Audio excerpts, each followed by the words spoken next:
Assalamualaikum warahmatullahi wabarakatuh. Innal hamdalillah nahmaduhu wa nasta'inuhu wa nastaghfiruh wa nastahdi wa natubu ilaih wa na'udzu billahi min syururi anfusina wa min sayyiati a'malina may yahdihillahu fala mudilla lahu wa may yudlil fala hadiyalah. Asyhadu an la ilaha illallah wa asyhadu anna Muhammadan abduhu wa rasuluh la nabiyya wa la rasula ba'dah. Arsalahu bil huda wa dinil haqq yuzhirahu 'ala ad-dini kullih wa kafa billahi syahida. Allahumma shalli 'ala Muhammadin wa 'ala alihi wa sahbihi ajmain, amma ba'd. Ibu-ibu, bapak-bapak, saudara-saudara yang dirahmati oleh Allah Subhanahu wa taala. Amin. Pertama dan utama, marilah kita terus memanjatkan puji syukur kehadirat Allah Subhanahu wa taala yang insya Allah kita sudah resmi memasuki musim penghujan, ya, sehingga Desember Januari itu memang untuk Indonesia puncaknya hujan, dan untuk Saudi Arabia puncaknya musim dingin, ya. Jadi Desember Januari di Saudi Arabia itu dingin sekali, ya, itu puncaknya, ya, karena di Saudi itu hanya ada dua musim, musim dingin dan musim panas. Dah, nggak ada yang musim hangat, itu nggak ada. Kita harus bersabar kalau rumah kita masih bocor, ya. Aduh Pak Ustadz, semalam hujan besar, badainya besar, kemudian ruang tamu bocor, dapur bocor, kamar bocor. Ya sudah, mau diapain lagi? Mau marah sama siapa coba? Marah sama Allah, nggak pengen masuk neraka, ya kan? Marah sama malaikat nggak salah, ya. Ya sudah, terima saja, ya.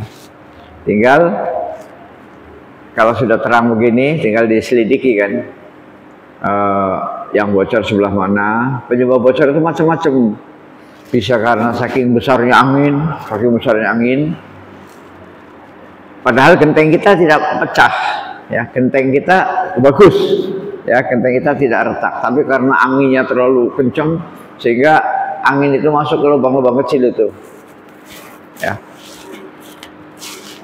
Jadi bisa karena angin terlalu kencang, otomatis kan anginnya membawa air kan, otomatis, ya. Bisa juga karena memang genteng kita pecah. Nah, kalau genteng kita pecah, ya dilepas, diganti dengan genteng yang tidak pecah. Biasanya diambil dari pinggir-pinggir, biasanya pinggir-pinggir itu ada genteng anggur, nah itu dipindah, cek blis, ya. Bisa juga karena sampah pohon tanaman, ya. Jadi karena sampahnya banyak, numpuk, sehingga air meluap sehingga masuk ke lubang-lubang kecil, akhirnya bocor, ya. Jadi penyebab bocor itu banyak, ya. Angin terlalu kencang, ya, memang atau gentengnya memang sudah retak genteng kita, atau karena sampah. Dah, itu aja. Saya kira selain tiga itu nggak ada itu. Nah, tentu kita harus naik ke atas, dan naik ke atas itu kalau yang usianya sudah 60 tahun ya jangan naik ke atas genteng lah, serem.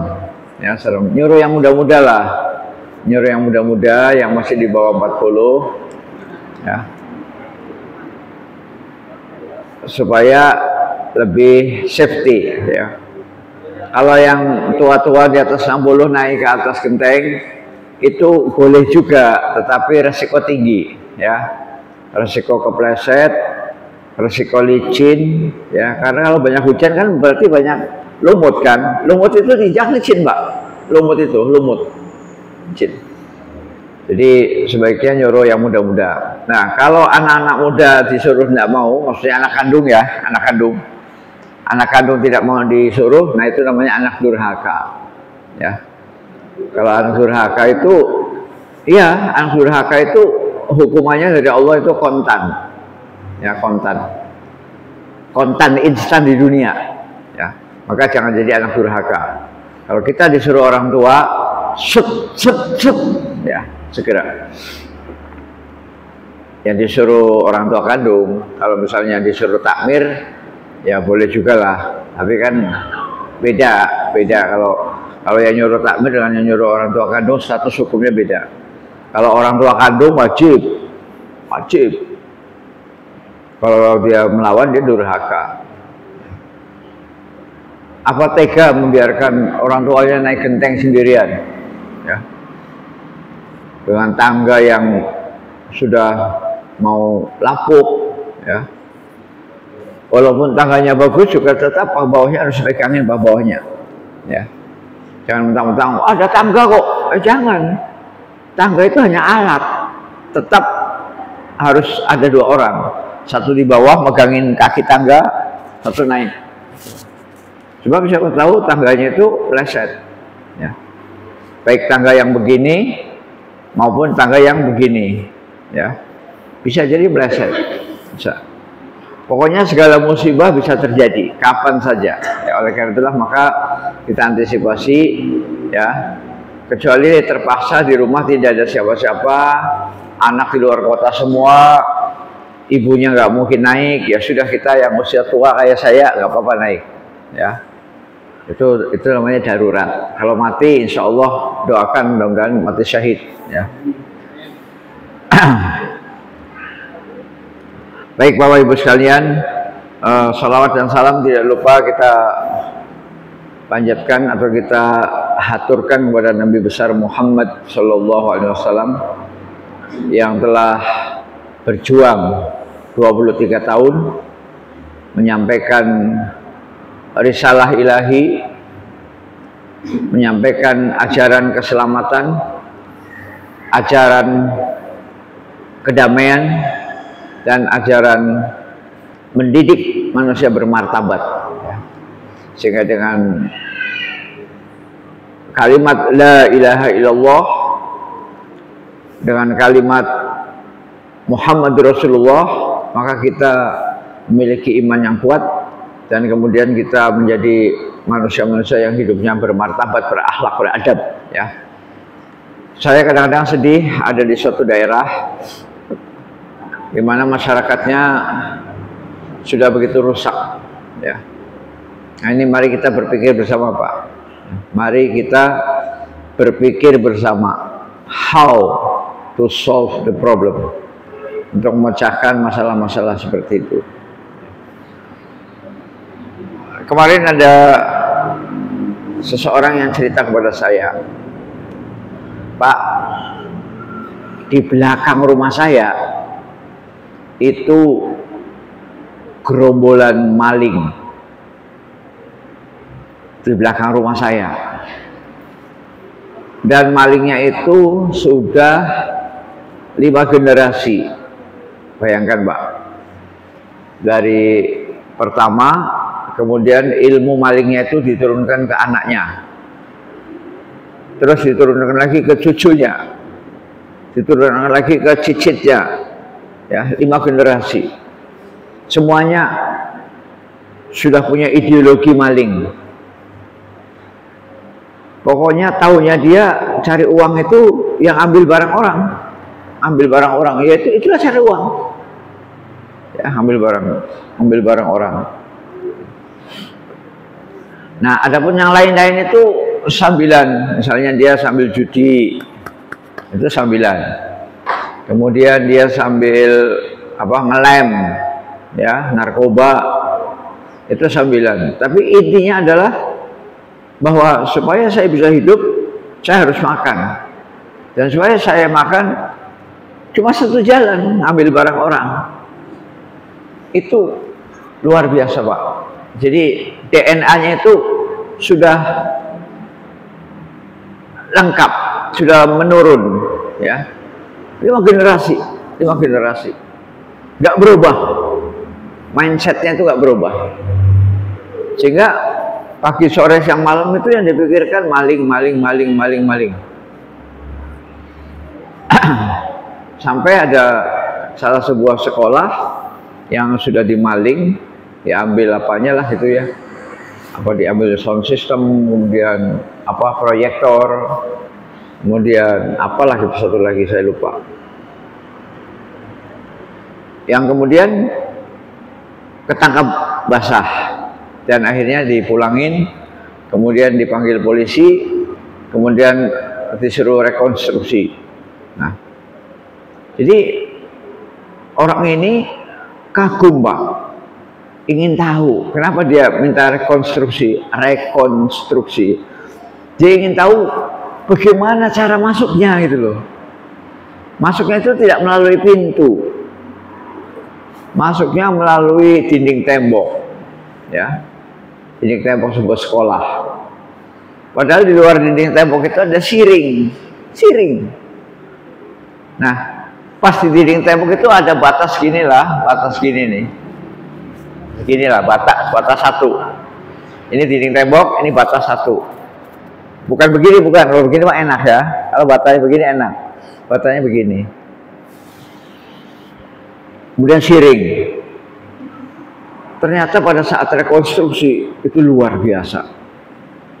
Si maling itu yang usianya usia SMP, ternyata dengan dengan sangat amat cepat, dia langsung loncat dari daratan, loncat ke yang seperti ini tadi, ya, loncat dan nggak pakai berhenti, langsung tangannya ke atas dan langsung kakinya ke atas, dia naik pagar kawat, ya, secepat itu,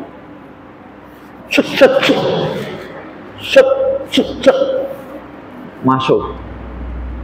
Jadi 2 orang tuh malingnya. Nah, itu bagaimana coba cara memecahkannya? Dan ini tugas siapa? Tugas presiden kah? Tugas gubernur kah? Tugas jaksa, polisi? Tugas ustadz, ulama, mubalik? Atau tugas siapa? Kalau sampai 5 generasi ini kan berarti tidak ada yang berhasil merubahnya. Sampai 5 generasi, Pak. Dari si A turun ke anak. Ilmunya itu, ilmu malingnya itu. Dari anak turun ke cucu. Dari cucu turun ke cicit. Terus turun ke bawahnya cicit, apa namanya itu. Dan semuanya sudah terlatih. Medan sulit kayak apa, semuanya bisa diatasi. Nah, inilah pentingnya kita bertafakur, ya, berpikir bagaimana cara membenahi ini. Kalau saya boleh sarankan, maka ini adalah yang utama tugas pemerintah, ya. Karena apa? Karena pemerintah punya aparatur, ya, punya aparatur. Tentara punya, polisi punya, ya kan? Tentara punya, polisi punya, jaksa punya, penjara juga punya kan, penjara. Nah, itu kalau saya boleh bersarankan.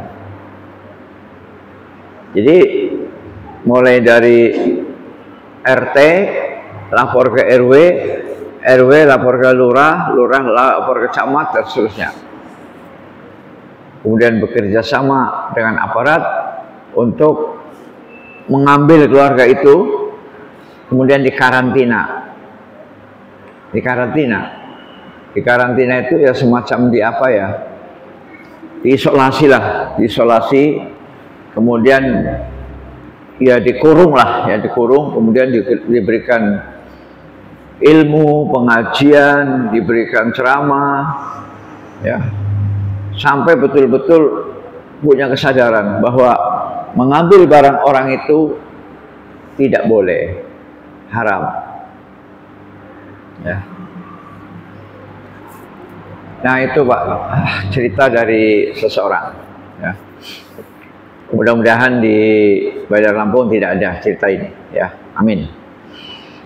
Tapi ini cerita nyata Pak, cerita nyata. Saya sedih, ya Allah. Sampai 5 keturunan loh Mas. sampai 5 keturunan. Ya, nggak sempat digunting itu loh. Misalnya dari 5 generasi itu dipotong di sini lah ya, dipotong. Kemudian di generasi yang berikutnya baik, ya, taubat, hijrah itu. Ini enggak terus. Berarti kan DNA-nya sama, ya. DNA-nya sama. DNA maling. Ya, naudzubillah min dzalik. Nah, disinilah perlunya untuk kita sungguh-sungguh hidup beramar ma'ruf nahi mungkar, ya. Jadi itu saran saya, hendaklah pemerintah bisa turun tangan. Kalau misalnya ustadz kan bisanya bicara, ya. Kalau ustadznya itu kaya ngasih duit, ya, sambil dinasehati. Dan itu sudah pernah konon kabar yang dilakukan. Tapi kembali lagi, sadar sebentar, kembali lagi, ya. Sebab kerja itu nggak enak, ya. Kerja itu capek, kerja itu susah, nggak enak, capek, susah. Jadi yang paling enak adalah begini, yaitu maling atau nyolong. Naudzubillah min dzalik. Nah, merubah mindset, ya, merubah cara berpikir seperti itu nggak mudah, Pak. Nggak mudah. Baik, saya lontarkan ini supaya kita sadar bahwa agama masih diperlukan, ya, agama masih diperlukan. Namun agama harus didampingi oleh umaro, ya, umaro. Karena umaro lah yang punya kekuatan, umaro lah yang punya polisi, punya tentara, punya jaksa, punya penjara, ya. Baik, para jamaah yang dirahmati oleh Allah Subhanahu wa taala, pada pagi ini kita masih melanjutkan pelajaran akidah yang setelah saya renung-renung, ya. Kenapa sih kita perlu belajar akidah? Kenapa sih kita perlu belajar tauhid? Kenapa sih kita perlu mengenal Allah? Perlu mengenal adanya malaikat? Perlu meyakini adanya hari berbangkit, hari kiamat, hari berbangkit, hari hisab?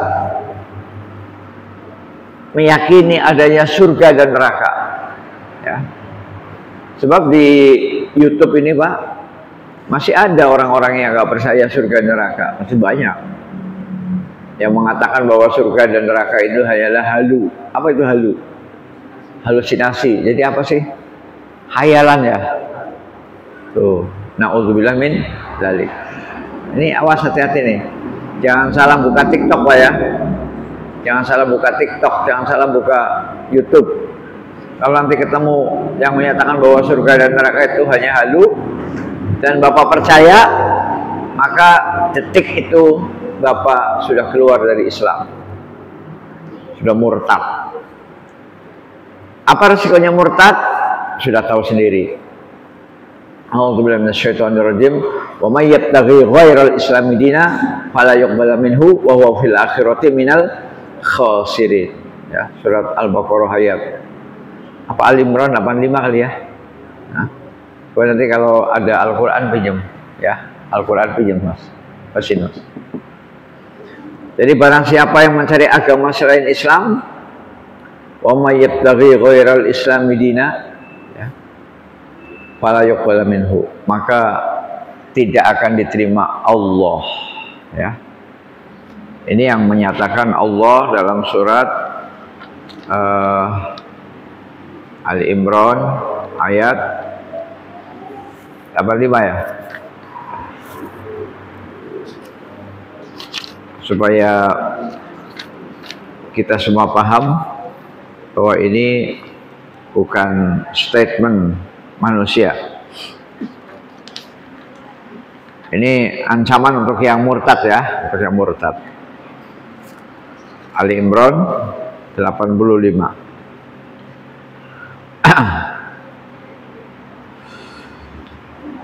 Baik, saya coba bacakan ayatnya. A'udzubillahi minasyaitonir rajim. Wa may yabtaghi ghairal islami dinan falan yuqbala minhu wa huwa fil akhirati minal khasirin. Ali Imran ayat 85. Dan barang siapa mencari agama selain Islam, dia tidak akan diterima, dan di akhirat dia termasuk orang-orang yang rugi. Ya, jadi ini Allah tidak akan menerima agama selain Islam, dan nanti di akhirat merugi. Ya, merugi itu artinya tidak beruntung. Ya, merugi itu artinya celaka.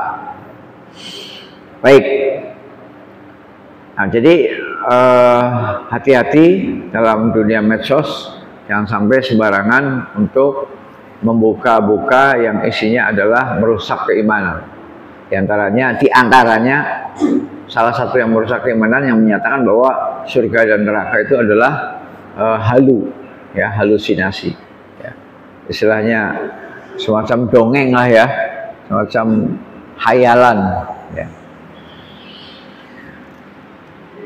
Nah, kenapa kita harus belajar akidah, belajar agama, belajar tauhid? Supaya kita mampu bersyukur kepada Allah Subhanahu wa taala apabila kita mendapatkan nikmat. Ya. Apabila kita mendapatkan nikmat, maka kita bersyukur. Dan yang kedua, apabila kita mendapatkan musibah, mendapatkan bala, maka kita bersabar. Ya, jadi mendapatkan nikmat kita bersyukur, kemudian mendapatkan bala kita bersabar. Kita lihat coba surat Ibrahim ayat 5. Ya, surat Ibrahim ayat 5, surat 14. Ya, surat Ibrahim ayat 5. A'udzu billahi minasyaitonir rajim. Wa laqad arsalna Musa bi ayatina an akhrij qaumaka minadh dhulumati ilan nuri wa dzakkirhum bi ayyamillah. Inna fi dzalika laayatin likulli sabarin syakur. Artinya, dan sungguh kami telah mengutus Musa, Nabi Musa ya, dengan membawa tanda-tanda kekuasaan kami, mukjizat. Kami perintahkan kepadanya, keluarkanlah kaummu Bani Israel dari kegelapan kepada cahaya terang benderang. Ya. Dari kegelapan, dari kejahiliahan menuju kepada cahaya tauhid. Ingatkanlah mereka kepada hari-hari Allah. Ya. Ingatkanlah mereka kepada hari-hari Allah. Apa ini maksudnya hari-hari Allah? Peristiwa yang telah terjadi pada kaum-kaum dahulu serta nikmat dan siksaan yang dialami mereka. Yaitu hari di mana Fir'aun ditenggelamkan Allah di Laut Merah, tenggelam, kemudian Bani Israel diselamatkan sampai ke darat. Itu namanya hari-hari Allah, bi ayyamillah. Inna fi dzalika laayatin likulli sabarin syakur. Sungguh pada yang demikian itu terdapat tanda-tanda kekuasaan Allah bagi setiap orang yang penyabar dan banyak bersyukur. Jadi sabar dan syukur itu menyatu, Pak. Ya. Sabar dan syukur itu menyatu. Sabarin syakur, ya. Sabarin syakur. Penyabar dan bersyukur. Jadi tidak bisa dipisah. Pak, saya bisa sabar tapi nggak bisa bersyukur. Atau sebaliknya, Pak, saya bisa bersyukur tapi nggak sabar. Itu nggak boleh. Itu satu kesatuan. Ya. Di dalam sabar ada rasa syukur, di dalam syukur ada rasa sabar.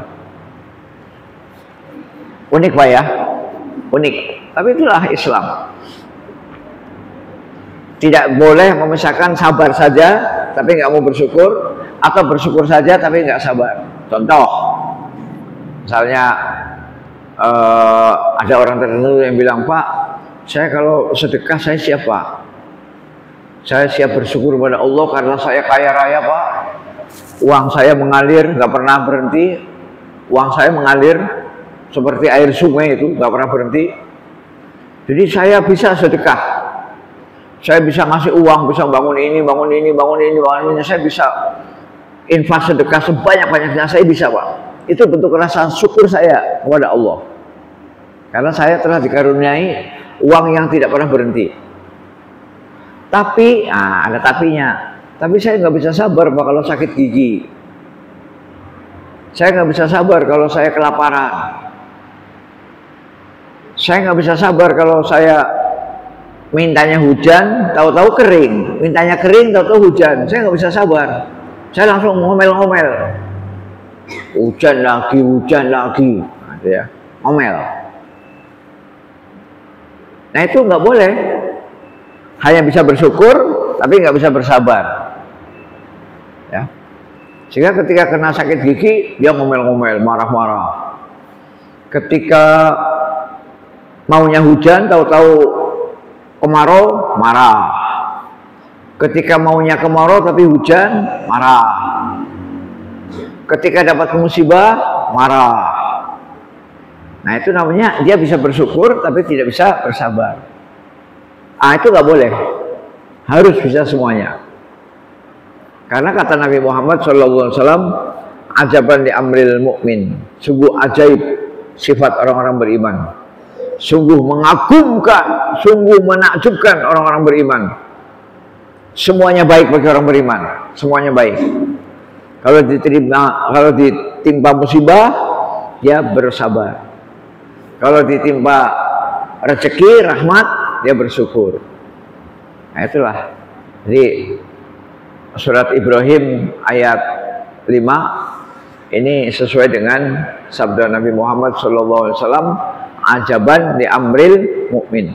Sungguh menakjubkan, sungguh mengherankan, sungguh sesuatu yang luar biasa sifatnya orang beriman. Ajib, mengagumkan. Kalau diberi musibah, dia bersabar. Kalau diberi rahmat, dia bersyukur. Nah, itu minimal kita belajar akidah, tujuannya itu Bapak-bapak sekalian. Jadi kalau sudah ngaji akidah tapi masih marah-marah, masih emosional, masih baperan, nah ini berarti akidahnya belum lulus, belum berhasil, belum lulus. Pengajiannya itu masih gagal. Ya. Jadi kalau kita sudah belajar akidah, belajar tauhid, itu harapannya kita lebih sabar dan lebih bersyukur. Nah, sabar ketika menerima musibah dan bersyukur ketika menerima berbagai macam kenikmatan-kenikmatan. Para jemaah yang dirahmati oleh Allah Subhanahu wa taala, tentu masih ada tujuan lain ya. Tujuan lain adalah supaya orang yang belajar akidah itu semakin taqwallah ya, taqwallah, semakin bertakwa kepada Allah. Karena dengan belajar akidah maka timbul rasa al-khauf, rasa takut kepada Allah ya. Al-khauf, rasa takut kepada Allah. Nah, dengan rasa khasyah, dengan rasa khauf, dengan rasa takut kepada Allah, maka dia berusaha untuk tidak melakukan hal-hal yang tidak disukai oleh Allah. Dia berusaha untuk tidak melakukan hal-hal yang diharamkan oleh Allah, hal-hal yang bisa mendatangkan murka Allah. Kenapa? Karena al-khawfu bil jalil, ada rasa takut kepada Allah. Kenapa dia takut? Karena akidahnya sudah mendalam. Akidahnya sudah benar, akidahnya sudah mendalam, maka dia takut kepada Allah. Nah, kalau takut sehingga dia akan menjadi manusia yang bertakwa. Jadi itu tujuan akhir daripada belajar akidah ya. Maka saya tetap di mana-mana akan mengajarkan akidah Thahawiyah ini ya. Karena ini merupakan prasyarat. Ya, prasyarat. Prasyarat itu adalah syarat yang harus dipenuhi, tidak boleh tidak. Ya. Syarat yang harus dipenuhi, tidak boleh tidak. Kalau orang mau kuliah, misalnya kuliah kedokteran, maka ada prasyarat. Dia harus belajar biologi, ya, belajar biologi, belajar makhluk hidup, ya. Kalau kuliah kedokteran nggak belajar biologi, nggak lulus, ya, karena dia harus tahu makhluk hidup itu apa saja. Oh, ada hewan, ada tanaman, ada jamur, ada virus, ada bakteri, ya, ada manusia, semuanya makhluk hidup. Nah, kemudian dijelaskan tentang segala macam ciri-ciri makhluk hidup. Nah, ini adalah prasyarat supaya dia bisa mengambil mata kuliah kedokteran. Kalau tidak tahu biologi nggak bakal bisa jadi dokter, Pak, nggak bakal. Nanti salah nyuntik gawat. Yang harusnya disuntik itu bagian pinggul, bagian di atas pantat itu, tahu-tahu yang disuntik pasti matanya, jos, buta langsung. Kenapa? Dia nggak belajar biologi, ya, nggak belajar morfologi dan anatomi. Nah, itu namanya prasyarat. Nah, demikian juga kita ingin menjadi manusia yang sabarin syakur, ya, orang yang sabar dan bersyukur, dan kita ingin menjadi orang-orang yang dikatakan oleh Nabi Muhammad ajaban di amril mu'min, sungguh mengagumkan sifat orang beriman. Kita tidak akan bisa memiliki sifat itu kalau kita tidak belajar akidah. Jadi inilah bapak-bapak, ibu-ibu yang dirahmati oleh Allah Subhanahu wa taala, mengapa pelajaran akidah ini penting banget, ya. Karena itu adalah prasyarat untuk bisa menjadi orang yang sabar, untuk menjadi orang yang bersyukur, untuk menjadi orang yang bertakwa, dan untuk menjadi orang yang sa'id, ya, sa'id, berbahagia, ya, berbahagia. Bahagia di dunia dan bahagia di surga Allah, ya. Para jamaah yang dirahmati oleh Allah Subhanahu wa taala, pelajaran bulan lalu kita sudah sampai kepada penjelasan-penjelasan bahwa surga dan neraka itu kekal, ya, kekal. Nah, kemudian kemarin sudah kita singgung juga bahwa ada orang-orang yang berpendapat bahwa surga dan neraka tidak kekal, ya. Atau ada yang mengatakan bahwa yang kekal itu surganya, ya, nerakanya tidak, dengan alasan Allah punya dua sifat, yaitu sifat Ar-Rahman dan Ar-Rahim, ya. Yang sifat Allah itu meliputi segala sesuatu, meliputi, ya. Sifat Ar-Rahman, Ar-Rahim meliputi segala sesuatu, termasuk meliputi orang yang dicemplungkan ke dalam neraka, ya. Maka dalam rangka Allah mengimplementasikan sifat Ar-Rahman Ar-Rahim, maka orang yang di neraka itu nggak boleh selamanya, nggak boleh. Kan Allah punya sifat kasih sayang. Nah, itulah termasuk subhat. Subhat, Pak, itu subhat. Artinya pendapat seperti itu keliru, ya, keliru. Nah, maka mari kita bahas lebih mendalam, ya. Beberapa keterangan tentang keabadian neraka, bahwa neraka itu abadi. Para ulama memiliki 8 pendapat, ya. Ini sekedar kita tahu aja, Pak, ya. Tidak usah dihafalin betul, karena nggak akan dikeluarkan dalam ujian atau ulangan, ya. Nggak dikeluarkan dalam ujian atau ulangan. Tapi sekedar tahu saja. Apa itu 8 pendapat itu? Ya. Yang pertama adalah pendapat dari Khawarij dan Mu'tazilah. Ya. Mu'tazilah itu kelompok atau sempalan ahlu sunnah yang menggunakan dikit-dikit otak. Akal. Semua ajaran yang tidak sesuai dengan akal, buang. Ayat Al-Quran yang tidak sesuai dengan otak, buang, pinggir. pokoknya harus sesuai dengan akal. Nah, itu Mu'tazilah. Kemudian Khawarij ini adalah orang yang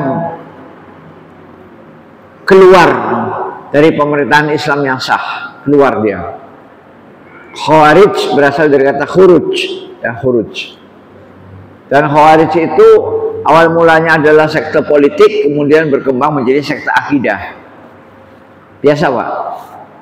Sama dengan Syiah. Syiah juga awal mulanya politik, kemudian berkembang menjadi akidah. Awal mulanya itu politik, awal mulanya. Nah, maka kita hati-hati, Pak, terjun di bidang politik, Pak. Hati-hati, ya. Jangan sampai kita awal mulanya kasus politik, tahu-tahu merembet ke arah akidah. Nah, Syiah dan Khawarij seperti itu. Orang-orang Syiah kan pertama mengatakan bahwa yang berhak menjadi khalifah atau pemimpin setelah Rasulullah SAW meninggal bukan Abu Bakar tapi Ali. Nah, itu kan masalah politik, masalah kekuasaan kan. Nah, lama-lama berkembang menjadi sekte akidah, ya, yang mengatakan bahwa malaikat Jibril itu keliru nurunin wahyu. Harusnya wahyu itu turun kepada Ali, bukan kepada Muhammad Sallallahu Alaihi Wasallam. Ya. Dan semua keturunan-keturunan yang di luar Ali, keturunan Abu Bakar, Umar, itu semuanya dikafirkan. Dan hadis-hadis yang riwayat melalui keluarga besar Abu Bakar dan Umar, ya, hadis-hadis yang diriwayatkan melalui keluarga Abu Bakar dan Umar tidak dipakai. Yang dipakai hanyalah hadis-hadis yang diriwayatkan melalui jalur Ahlul Bait saja. Nah, ini kan jadi akidah. Nah, demikian juga Khawarij. Khawarij itu mula-mula dia keluar dari pemerintahan Islam, tapi lama-lama dia menjadi kelompok akidah. Apa kelompok akidah? Khawarij itu mengatakan bahwa setiap pelaku dosa besar pasti kekal di neraka. Orang yang melakukan dosa besar, mulai dari zina, kemudian mencuri, membunuh, dan lain-lain, ya, dosa besar, maka dia adalah penghuni neraka kekal selama-lamanya. Nah, itu menurut sekte Khawarij. Pelaku dosa besar adalah ahli neraka selama-lamanya. Padahal kalau menurut Ahlus Sunnah tidak. Dia akan dihukum kalau dia punya akidah, kalau dia punya iman, dia akan dihukum Allah sekadar sesuai dengan jenis dosanya. Kalau dosanya sedikit, maka dia hukumannya sedikit. Kalau dosanya banyak, maka hukumannya banyak. Ya, tidak kekal. Nah, Khawarij dan Mu'tazilah mengatakan bahwa barang siapa masuk neraka, maka dia tidak akan keluar selama-lamanya.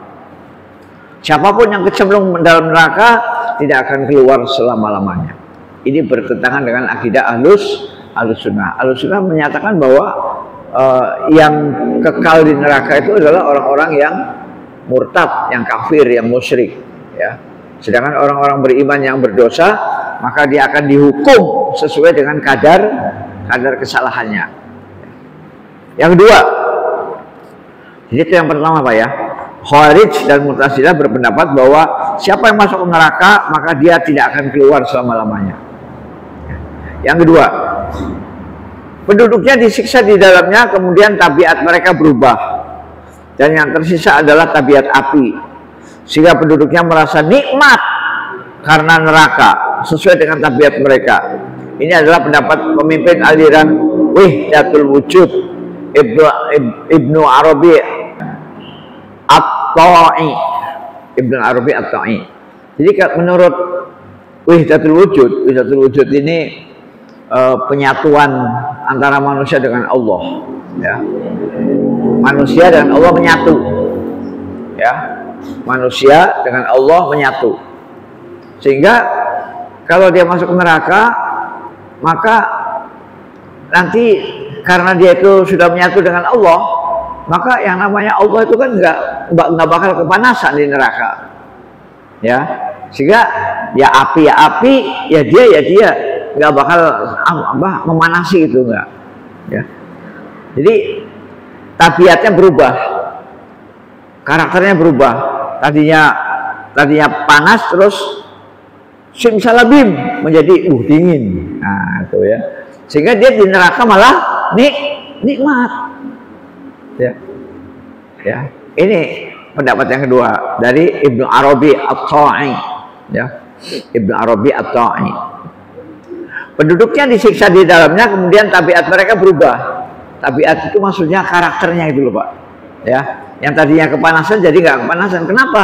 Orang dia sudah menyatu dengan Allah kok udah menyatu. Ya, itu. Yang tersisa adalah tabiat api. Jadi yang ada hanya api aja. Sedangkan dia sudah berubah. Dia itu bukan daging lagi, sudah tidak ada lagi saraf-sarafnya. Jadi kena api ya nggak apa-apa.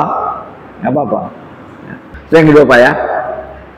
Yang pertama tadi Khawarij dan Mu'tazilah. Yang pertama tadi yang mengatakan setiap masuk neraka kekal, nggak pernah diangkat-angkat. Yang kedua ini masuk neraka tapi tabiatnya berubah. Ya, jadi nggak panas lagi. Yang masih ada tabiatnya hanya apinya aja, ya. Nah, sekarang yang ketiga, penduduknya disiksa di dalamnya, kemudian mereka keluar darinya dan digantikan oleh kaum yang lain. Ini adalah pendapat orang-orang Yahudi yang mereka katakan kepada Nabi dan beliau mendustakannya. Ya. Sini ada catatan kaki 334. Saya baca dulu ya.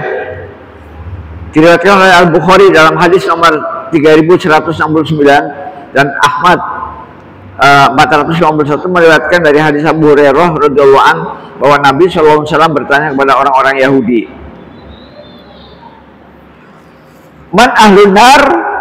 Qalu, "Nakunu fiha yasiran, summa takhlufuna fiha."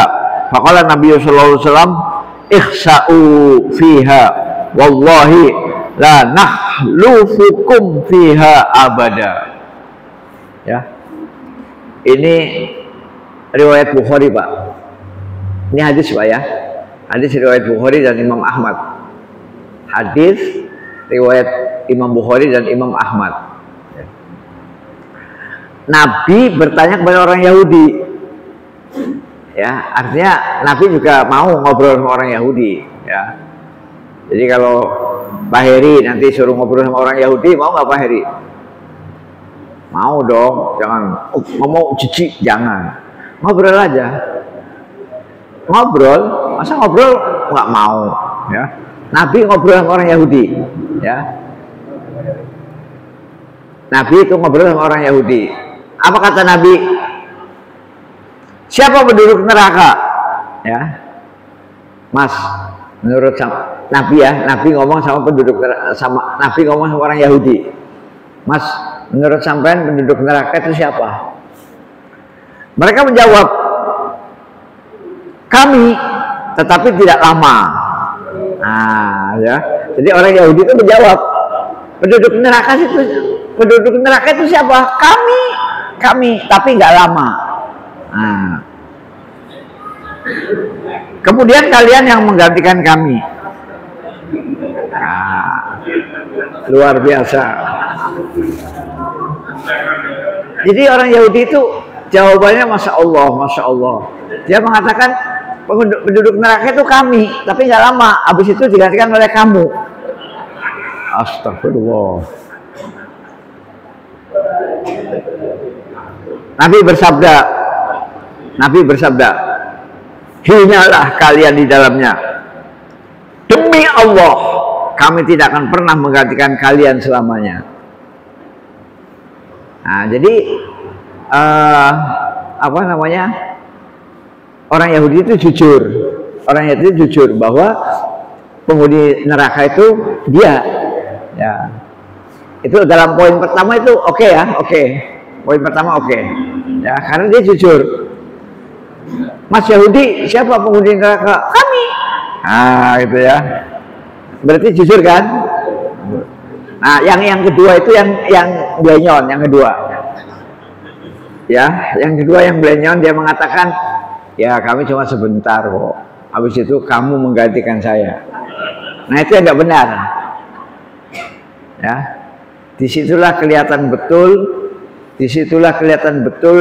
dendam kesumat orang-orang Yahudi kepada Nabi besar Muhammad Sallallahu Alaihi Wasallam. Dendam kesumat sampai mengatakan kami masuk neraka sebentar, habis itu lu yang ganti gua. Kemudian Nabi bersabda, hinalah kalian di dalamnya. Wallahi, demi Allah, kami tidak akan pernah menggantikan kalian selamanya. Kami Nabi Muhammad dan kaum muslimin tidak akan pernah menggantikan kalian selamanya. Jadi ini pendapat yang ketiga, penduduknya disiksa di dalamnya, kemudian mereka keluar dan digantikan oleh kaum yang lain, ya.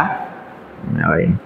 Ini adalah pendapat orang-orang Yahudi yang mereka katakan kepada Nabi SAW, dan beliau SAW mendustakannya. Allah Ta'ala telah mendustakan mereka dengan firman-Nya.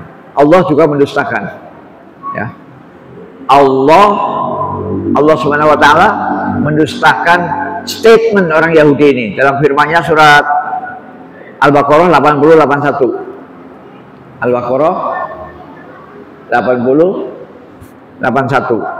Kita dengarkan, Pak. Al-Baqarah 80-81. A'udzubillahi minasyaitonirrajim. Wa qalu lan tamassana an-naru illa ayyaman ma'dudah. Qul attakhadhtum 'indallahi 'ahdan falan yukhlifallahu 'ahdah am taquluna 'alallahi ma la ta'lamun.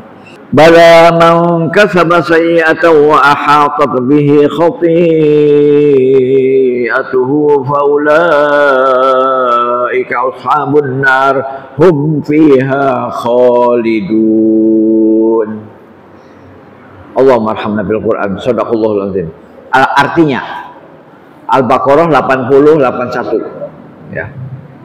Gampanglah diingat-ingat ya. Al-Baqarah 80-81. Dan mereka berkata, mereka ini siapa? Mereka ini adalah ahlul kitab, ya, kaum Yahudi, ya, ahlul kitab. Dan mereka berkata, neraka tidak akan menyentuh kami kecuali beberapa hari saja. Neraka tidak akan menyentuh kami kecuali beberapa hari saja. Katakanlah, sudahkah kalian menerima janji dari Allah sehingga Allah tidak akan mengingkari janjinya? Atau kalian mengatakan tentang Allah sesuatu yang tidak kalian ketahui? Tidak demikian. Barang siapa berbuat keburukan dan dosanya telah menenggelamkannya, maka mereka itu penghuni neraka. Mereka kekal di dalamnya. Ya. Ini bantahan Allah kepada orang Yahudi. Ya. Bantahan Allah kepada orang Yahudi. Orang Yahudi mengatakan dalam ayat ini, kami tidak akan disentuh api neraka kecuali hanya beberapa hari. Ya, katakanlah beberapa hari, misalnya 3 hari, katakanlah begitu. Ini kalau bahasa kita, Pak, ya, enak aja loh, nah, kayak begitu kalau bahasa kita. Enak aja loh mengatakan di neraka hanya beberapa hari. Bahasa Allah halus, ya. Katakanlah, sudahkah kalian menerima janji dari Allah? Kalian sudah pernah terima janji belum dari Allah? Sehingga Allah tidak akan mengingkari janjinya. Ya. Ya, kalau kita janji kita kan asyhadu an la ilaha illallah wa asyhadu anna Muhammadar Rasulullah. Ya. Ataukah kalian mengatakan tentang Allah sesuatu yang tidak kalian ketahui? Ataukah kalian itu hanya omong doang, ya, tapi tidak tahu hakikatnya, ya? Kamu mengatakan tentang Allah tapi tanpa ilmu, mengatakan tentang Allah tanpa dalil, tanpa keterangan yang sahih. Dengan kata lain, asbun, asal bunyi. Tidak demikian, kata Allah. Bala, Bala, tidak demikian. Barang siapa berbuat keburukan, keburukan ini apa?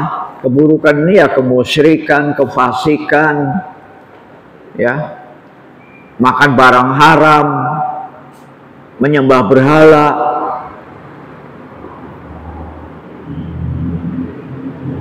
berprasangka buruk terhadap Allah. Pokoknya banyaklah keburukan ini. Barang siapa berbuat keburukan dan dosanya telah menenggelamkannya, artinya keburukan itu sudah menjadi adat sehari-hari, ya, sudah menjadi adat, sudah menjadi kebiasaan, sudah menjadi pakaian sehari-hari, ya. Jadi keburukan itu sudah menjadi pakaian sehari-hari. Bangun tidur keburukan, mau tidur keburukan, terus tiap hari, terus sampai berminggu-minggu, terus sampai berbulan-bulan, terus sampai bertahun-tahun, terus sampai mau mati. Dia tidak pernah bertaubat, tidak pernah mau berhijrah, terus melakukan keburukan, sehingga keburukan itu menenggelamkannya, maka mereka itu penghuni neraka. Ya, mereka kekal di dalamnya, kekal di dalamnya. Jadi tidak sehari dua hari, ya, tidak beberapa hari, tapi kekal. Surat Al-Baqarah 80:81. Kemudian yang keempat sampai ke 8 saya kebut ya Pak ya, saya kebut.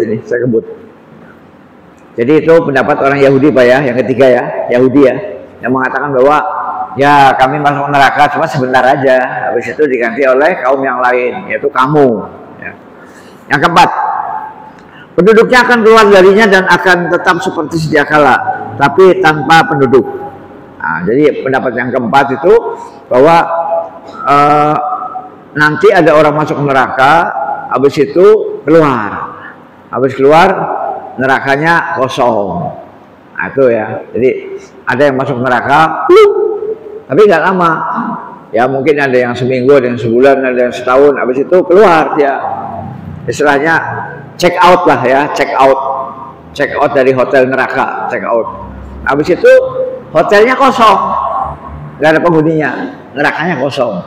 Itu pendapat yang keempat. Kira-kira pendapat yang keempat ini pendapat Ahlus Sunnah apa bukan Pak? Bukan ya, Ahlus Sunnah nggak seperti itu. Ya. Yang kelima, neraka itu fana dengan sendirinya karena ia makhluk. Dan mustahil ada makhluk yang kekal. Mustahil, masa makhluk kekal. Neraka itu kan makhluk. Yang kekal kan hanya Allah Khalik. Nah, itu pendapat yang kelima. Neraka itu fana dengan sendirinya. Nanti lama-lama neraka ya hancur sendirilah. Seperti kita punya rumah nggak diisi, hujan panas, saya hancur sendiri. Mobil nggak dipakai, hujan panas, hancur. Nah, neraka dianggapnya seperti mobil, seperti rumah. Hujan panas, hancur. Ya. Ini adalah pendapat Jahmiyah. Jadi yang berpendapat bahwa neraka nanti akan hancur dengan sendirinya, fana dengan sendirinya, ini adalah pendapat Jahmiyah, ya, Jahmiyah. Dan orang-orang yang sepaham dengan mereka, surga dan neraka menurut mereka sama, ya, sudah dijelaskan. Ya, artinya nggak ada yang namanya makhluk kekal. Neraka kan makhluk kan ciptaan Allah, ya, yang nggak kekal. Surga makhluk kan ciptaan Allah, ya, yang nggak kekal. Yang kekal hanya Allah. Nah, ini Jahmiyah. Hati-hati, bukan Ahlus Sunnah, ini Jahmiyah. Yang keenam, gerakan penduduknya fana, mereka menjadi benda mati sehingga mereka tidak merasakan sakit. Ini adalah pendapat Abu Huzail Al-Allaf. Jadi orang yang masuk neraka kemudian jadi arang, Pak, arang itu kan benda mati, ya kan? Ya udah nggak sakit lagi. Orang udah menjadi arang kok. Arang udah menjadi abu. Emang abu sama arang merasakan sakit? Kata mereka. Ini pendapat yang keenam. Gerakan gerakan penduduknya fana, mereka menjadi benda mati, ya. Ya seperti kita bakar sampah lah Pak, kita bakar sampah, habis itu jadi arang, jadi abu, kan itu benda mati. Masa benda mati merasakan sakit? Ya enggak lah, yang merasakan sakit kan yang masih hidup. Nah ini pendapat Abu Huzail al-Alaf, Abu Huzail. Apakah ini pendapat Ahlussunnah? Ahlussunnah? Bukan. Yang ketujuh. Nah, ini yang ketujuh ya. Yang ketujuh, Allah Azza wa Jal mengeluarkan siapa yang Dia kehendaki darinya sebagaimana disebutkan dalam As-Sunnah. Kemudian Allah membiarkannya selama Dia kehendaki, kemudian memfanakannya. Lalu Allah akan menetapkan masa habis untuk neraka. Ya. Nah, ini hati-hati nih. Ya sebenarnya mirip dengan Ahlussunnah. Mirip, ya. Tapi agak beda, ya. Saya ulangi ya, yang ketujuh, Allah mengeluarkan siapa yang Dia kehendaki darinya, ya. Ada orang-orang tertentu kata Allah, udah kamu keluar, ya keluar, ya keluar ya. Sebagaimana yang disebutkan dalam As-Sunnah. Kemudian Allah membiarkannya selama Dia kehendaki. Ada yang dibiarkan, udah kamu tetap di neraka, ya. Kamu tetap di neraka, kamu tetap di neraka. Kemudian memfanakannya. Habis itu neraka itu fana. Neraka itu rusak atau fana. Ya. Lalu Allah menetapkan masa habis untuk neraka, ya. Lama-lama karena nerakanya sudah fana, ya berarti orangnya udah gak kepanasan lagi dong.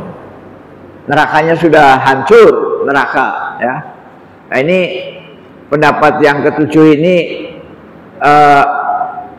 dapat dimaklumi. Dapat dimaklumi itu maksudnya kita bisa paham, ya. Kita bisa paham. Dapat dimaklumi. Berbeda dengan yang tadi Yahudi tadi kan, Yahudi Jahmiyah itu ekstrim kan? Ekstrim.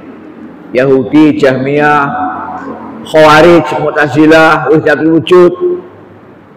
Khawarij, Mu'tazilah, Wahdatul Wujud, Yahudi, Jahmiyah. Nah, itu betul-betul enggak ekstrim lah itu ya. Itu ekstrim, nggak bisa diterima babar belas. Nah, tapi yang ketujuh ini masih bisa dimaklumi, ya. Karena memang benar ada sebagian orang-orang yang diangkat, kan betul kan dalam sunnah, yaitu orang-orang beriman, orang-orang yang ada tauhidnya, kemudian diangkat, betul kan? Kemudian ada orang-orang yang tetap di neraka, betul nggak? Betul. Siapa yang tetap di neraka? Yaitu kafir dan musyrik, ya. Kafir dan musyrik dan munafik tetap kekal, ya. Tapi di sini ujungnya dikatakan bahwa kemudian dia memfanakannya. Neraka itu akhirnya fana. Neraka itu pada akhirnya fana, tidak kekal. Nah ini, yang poin ini aja, poin terakhir di ujung, ya. Lalu Allah akan menetapkan masa habis untuk neraka, ya. Lalu Allah akan mengatakan, hei neraka, kamu cukup 1 miliar tahun, misalnya begitu. Misal, hei neraka, umur kamu cukup 1 miliar tahun, habis itu habis, ya. Nah ini pendapat ini dapat dimaklumi, ya, dapat dimaklumi. Yang ke-8. Sekarang yang ke-8. Yang terakhir ya. Yang terakhir, Allah Subhanahu wa taala mengeluarkan siapa yang Dia kehendaki darinya sebagaimana disebutkan dalam sunnah. Kemudian Allah membiarkan orang-orang kafir di dalamnya selamanya tanpa penghabisan. Sebagaimana yang Syekh Thahawi yang menulis kitab ini, Syekh Thahawi katakan, hanya 2 pendapat terakhir yang perlu dikaji dalil-dalilnya, adapun 6 pertama maka semuanya adalah pendapat yang rusak. Jadi pendapat yang pertama sampai yang ke-6, ya. 6 pendapat yang pertama tadi, ya Pak, 1, 2, 3, 4, 5, 6 itu rusak. Tapi pendapat yang ke-7 perlu dikaji dalil-dalilnya. pendapat yang ketujuh tadi, ya, yang mirip dengan Ahlus Sunnah. Kalau yang Ahlus Sunnah yang kedelapan, ya. Nah, saya kira itu saja. Mudah-mudahan kita bisa memahami, dan karena ini adalah perkara gaib, udah kita serahkan aja pada Allah, ya. Mungkin sampai di sini dulu. Kalau ada orang yang berkomentar di YouTube, kok pengajian isinya neraka melulu? Nah, ya kita jawab bahwa kita kan belum pernah ngaji tentang neraka, belum pernah. Yang kita kaji di TV, di YouTube kan baru keluarga sakinah. Bagaimana hubungan suami istri supaya sakinah, gitu kan? Bagaimana sholat yang benar menurut sunnah, ya. Ini pengajian tentang neraka kan jarang di YouTube ini, jarang. Ya, nah, maka perlu. Ya, jadi ya orang komen boleh aja lah, ya, namanya komen kok. Ya kan boleh kan komen. Ya nanti urusan dia dengan Allah. Yang jelas ini kita belajar menurut kurikulum. Ada kurikulumnya nih Pak. Saya nggak ngawur ini, nggak ngawur, ya. Nah, ini kebetulan hari ini pas kita membahas tentang beberapa pendapat manusia atau beberapa pendapat golongan atau beberapa pendapat sekte tentang keabadian neraka. Pendapat yang pertama sampai yang nomor 6 itu pendapat yang rusak, buang. Tapi pendapat yang ketujuh dan yang kedelapan perlu kita dalami terus dalil-dalilnya. Wabillahi taufiq wal hidayah. Assalamualaikum warahmatullahi wabarakatuh. Yang mau bertanya silakan, tapi satu saja pertanyaannya. Saya mau ada manasik ini.